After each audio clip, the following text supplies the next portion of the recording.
બધા છોકરાઓ કે આ સિક્વન્સ ઊંધી છે તો બેયમાં ઊંધી છે.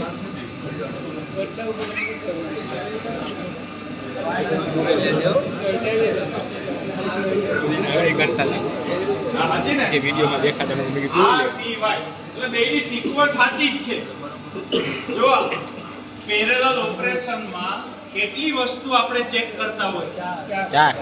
કઈ વોલ્ટેજ, ફ્રીક્વન્સી. વોલ્ટેજ માપી લીધા બેયના સાચા છે કે લગભગ સરખા છે? આ એક્ઝેક્ટ 400 છે, આ 400 ની માથે 10 15 કે 20 એવું છે. તો આપણે આના થોડા ઘણા વધારી દઉં. ચાલો વધારી દઉં. જોવો તો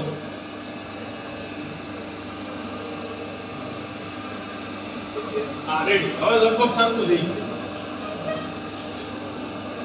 હવે આના એક્સાઇટેશન વધારીને વોલ્ટેજ વધારી દીધા. Voltage okay. બીજું શું છે? ફ્રીક્વન્સી. તો ફ્રીક્વન્સી કેના વડે માપી? Frequency meter. અત્યારે બે મીટર જો એક્ઝેક્ટ સરખા પડ્યા. તો અહીં નજીકથી જોઈ શકો ને તો છે ને બે એક્ઝેક્ટ સરખા પડ્યા તો જ આ સ્થિર હોય, બાકી લબુક જબુક થાતું. હાલો ક્લિયર થઈ ગયું? ફ્રીક્વન્સી મેચ થઈ ગઈ, સાચું. બીજી શરત પૂરી. ત્રીજી એ કેના વડે માપી લીધી? ડિજિટલ ફેઝ સિક્વન્સ ઇન્ડિકેટર વડે. સિક્વન્સ એ બેયની સાચી છે, એટલે કે RBY અને અહીંયા RBY બેયમાં સરખી છે. અને ત્રીજું હું માપવાનું, છેલ્લું હું ચોથું હું માપવાનું ડિફરન્સ. ફેઝ ડિફરન્સ એ કોણ માપે છે?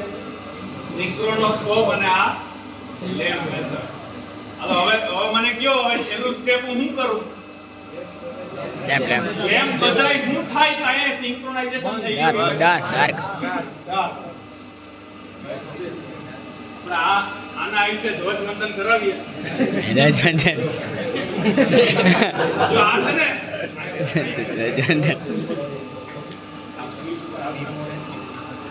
આ છે ને એ અમુક સમય પૂરતું જ સિન્ક્રોનિઝમમાં આવે, પછી પાછું વહી જાય. એટલે જ્યારે ભાઈ એક્ઝેક્ટ બે લાઈટ ગ્રીન થાય ને અને આ ધ્રુવ એમ કહીને પાડી દે એટલે પાડી દેવા. કઈ મૂંઝાયા વગર પછી જી બળકો થાય જોયું.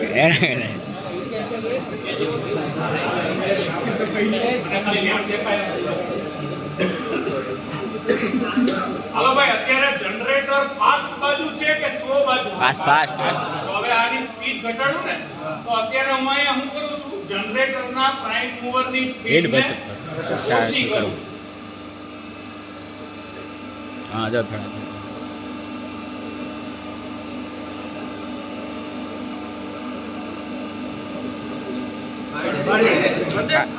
હાલો રે.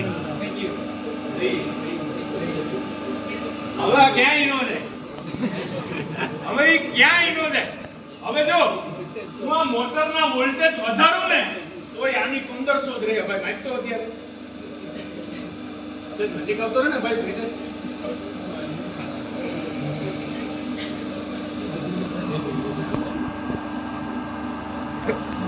પંદરસો 1503 રેડી. હવે જો મોટરના વોલ્ટેજ વધારું તો મોટર ઝડપથી ફરવી જોઈએ ને. ઝડપથી ફરે તો સિન્ક્રોનિઝમમાંથી બહાર નીકળવું જોઈએ.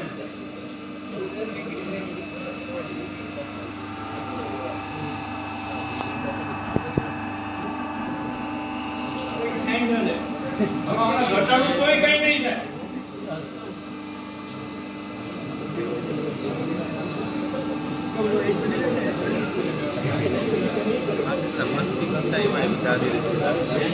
ભાઈ અમારા ગાડીનું ઝાડનું આવી ગયું, 2 સેકન્ડનું કાપી નાખ્યું. ગ્રુપમાં મૂકે તો મારે તમે એલા એ ક્યાં કર્યા નથી. એક ગ્રુપમાં સાહેબ કેમ થઈ જાય એટલે તો કાઢ નાખી.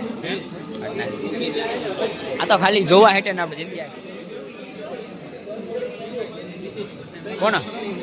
હાલો હવે જો હવે આ અત્યારે સિન્ક્રોનિઝમમાં થઈ ગયું. સિન્ક્રોનાઇઝેશન કેમ કે અહીંયા આ લેમ્પ કેવો છે બધાય ડાર્ક અને સિન્ક્રોનોસ્કોપ શું બતાવે? બે ગ્રીન.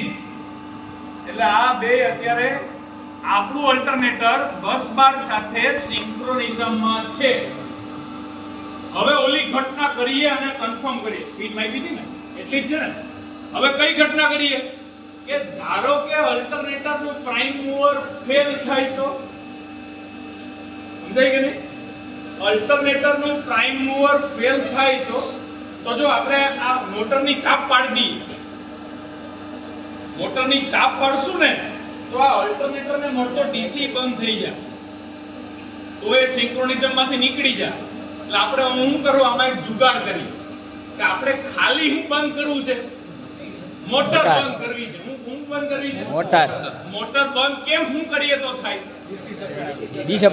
ડીસી સપ્લાય, પણ એ આખું બંધ કરશું તો બધું બંધ થઈ જાય. તો સ્ટાર્ટર બંધ કરીએ, ખાલી હું બંધ કરીએ સ્ટાર્ટર અથવા એમસીબી થી કદાચ થાય, અને ખબર નથી, હું ટ્રાય કરું.